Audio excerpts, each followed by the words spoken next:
স্বপ্ন কারোর সাথে শেয়ার করতে নেই, যেটা মানুষ ঘুমিয়ে ঘুমিয়ে দেখে এটাও স্বপ্ন, আবার আরেকটা আছে যেটা মানুষকে ঘুমাতে দেয় না, ওইটাও স্বপ্ন, ওটার ভিশন বলে। এই দুইটার একটাও কারোর সাথে শেয়ার করতে নেই। এর কারণটা কি? কারণটা হচ্ছে স্বপ্নের ব্যাখ্যা যেমনটা করা হয় তেমনটাই হয়।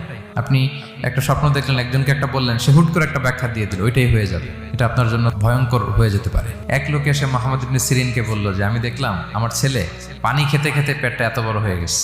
এই একই স্বপ্ন আরেকটা লোকও দেখলো, দেখে এক মূর্খের কাছে জিজ্ঞেস করলো। সে বলল, সর্বনাশ, এত বড় পেট হয়ে গেছে, তোমার ছেলে তো মারা যাবে। ঠিকই কদিন পরে ছেলেটা মারা গেল।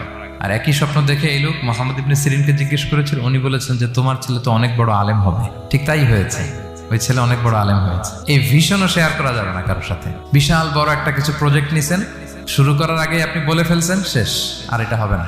দেখবেন যে এখান থেকে কনস্পিরেসি, ওইখান থেকে শত্রুতা, ওইদিকে এটা করছে ওইটা করছে, আপনি আর আগাতেই পারবেন না। সো স্পেশালি যদি কোনো ভালো স্বপ্ন দেখেন, এট দ্য সেম টাইম